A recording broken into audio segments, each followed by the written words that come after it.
मैं शुरुआत करता हूं अंग्रेजों के आने के समय के भारत के बारे में बात कहने के लिए एक व्यक्ति का नाम लेता हूं। उसका नाम था थॉमस बेबिंगटन मैकॉले। एक अंग्रेज था, भारत आया सन 1834 में भारत आया। उस समय इस देश में ईस्ट इंडिया कंपनी का एक अधिकारी होता था, विलियम बेंटिंग।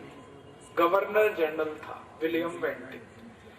ये जो गवर्नर जनरल की पोस्ट होती है, ये पोस्ट वैसी ही हुआ करती थी जैसे आज प्रधानमंत्री की पोस्ट है। प्रधानमंत्री को जितने अधिकार हैं इस समय, उतने ही अधिकार गवर्नर जनरल को हुआ करते थे अंग्रेजों के जमाने। ये जो गवर्नर जनरल की पोस्ट है, ये सन 1860 तक चलती रही। जब से ईस्ट इंडिया कंपनी आई भारत में, उसने बिजनेस शुरू किया। वहां से शुरू होकर लगभग 1750 से गवर्नर जनरल आने लगे इस देश में ईस्ट इंडिया कंपनी के। उसके पहले अधिकारी आते थे, वो छोटे स्तर के आते थे, कैप्टन होते थे, मेजर होते थे, ग्रुप कैप्टन होते थे। गवर्नर जनरल हैसियत के 1750 से आना शुरू हुए और पहला गवर्नर जनरल माना जाता है रॉबर्ट क्लाइव को, जो इस देश में आया। रॉबर्ट क्लाइव आया, फिर वॉरेन हेस्टिंग्स आया, फिर थॉमस कुक आया, फिर विलियम पिट आया, फिर लॉरेंस आया, फिर कर्जन आया, फिर लिलिथगो आया। इसी सीरीज में आया विलियम बेंटिंग। विलियम बेंटिंग 1829 में आया इस देश में और उसके लगभग 4 साल में ये आया। 1833-34 में मैकॉले आया। मैकॉले को विलियम बेंटिंग की कैबिनेट मिनिस्ट्री का सलाहकार बनाया गया था। उस जमाने का जो मंत्रिमंडल होता था वो अंग्रेज तय करते थे और सारे अंग्रेजी होते थे उसमें। तो विलियम बेंटिंग था प्राइम मिनिस्टर, ऐसे समझ लें। बाकी सब थे उसके कैबिनेट मिनिस्टर और ये जो था मैकॉले, उसका था सलाहकार, एडवाइजर। तो जब ये आया मैकॉले, तो विलियम बेंटिंग ने इसको आते ही ये कहा कि तुम भारत को पहले देखो, घूम लो, देख लो, समझ लो, तभी तुम मुझे कोई सलाह दे पाओगे भारत के बारे में। और मैकॉले के भी मन में था कि मुझे भारत देखना है, क्योंकि उसके पहले उसने भारत कभी देखा नहीं था, सुना था भारत के बारे में। तो वो घूमने को निकल गया भारत में, उत्तर दक्षिण पूरब पश्चिम घूमा। 1-1.25 साल उसने देखा इस देश को। फिर वापस आया तो कलकत्ता में एक मीटिंग हुई, काउंसिल की मीटिंग। काउंसिल माने मिनिस्ट्री। गवर्नर जनरल हेड कर, वो प्रिसाइड कर रहा था, उसके मंत्री परिषद के लोग बैठे थे। कलकत्ता उस समय भारत की राजधानी था। ये जो दिल्ली राजधानी बनी, ये तो 1911 के बाद बनी।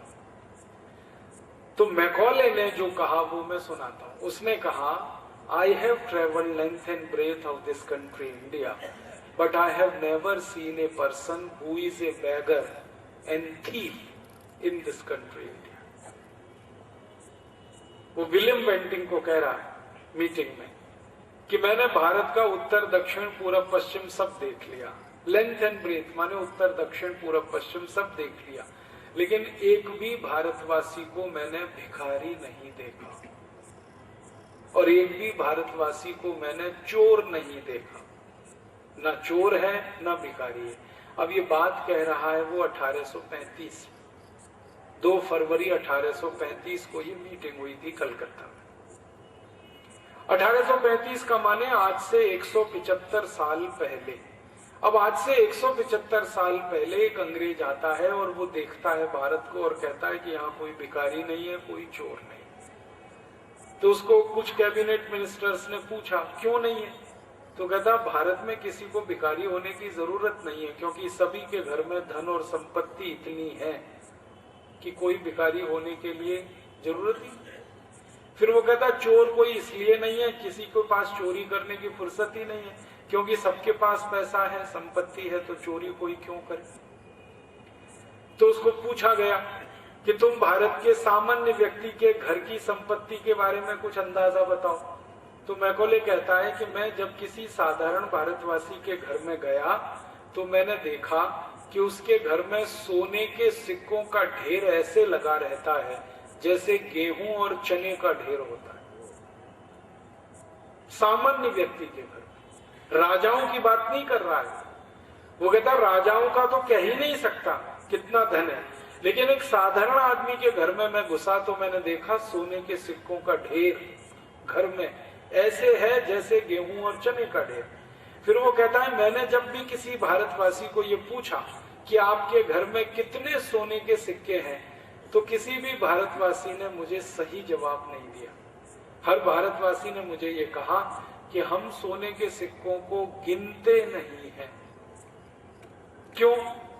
तो कहता है जो चीजें भारत में ज्यादा होती हैं वो गिनी नहीं जाती, वो तौल के रखी जाती।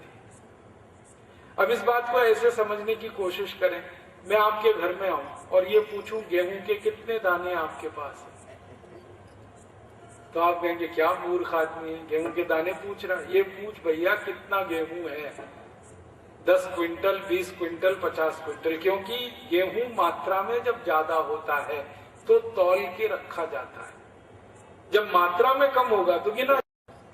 तो मैकॉले कहता है कि सबके घर में सोने के सिक्के इतनी अधिक मात्रा में है कि कोई गिनता ही नहीं है, सब तौल के रखते हैं।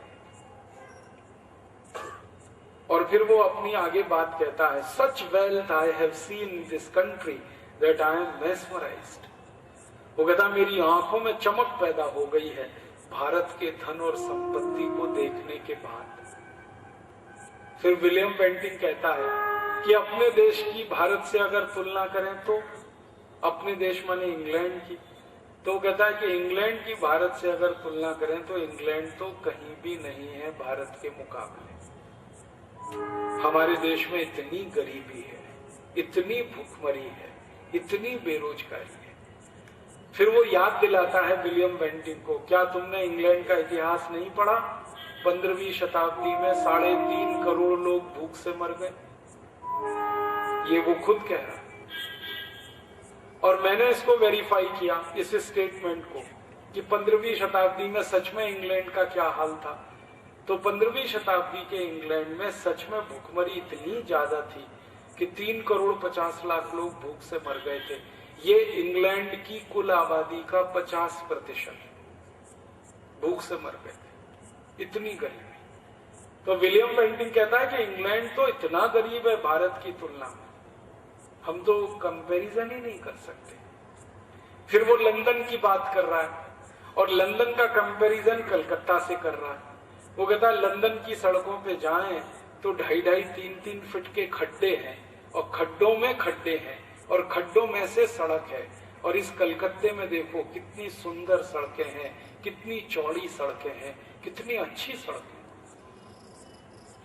फिर एक मजाक में वो कहता है, बहुत खराब बात कह रहा है लेकिन वो मजाक में कह रहा है विलियम बेंटिंग को, क्या तुम्हें वो दृश्य याद नहीं है कि इंग्लैंड की सड़कों पर किनारे किनारे लोग सवेरे सवेरे बैठ जाते टॉयलेट के लिए, क्योंकि 15वीं-16वीं शताब्दी में इंग्लैंड में टॉयलेट नहीं होते थे, संडास घर नहीं होते थे। तो कहता सड़क के किनारे नहीं बैठ जाते इंग्लैंड, लंदन में, और फिर उस पर बर्फ गिर जाती है और वो जो मल है वो बर्फ के नीचे दब जाता है। फिर अगले साल तक इंतजार करना पड़ता है कब बर्फ पिघलेगी, कब हम उसकी सफाई करेंगे। ये वो खुद कहानी कह रहा है, किससे? विलियम बेंटिंग से। तो अंदाजा लग रहा है कि लंदन कितना रद्दी शहर था 1835 तक, सड़कों में खड्डे।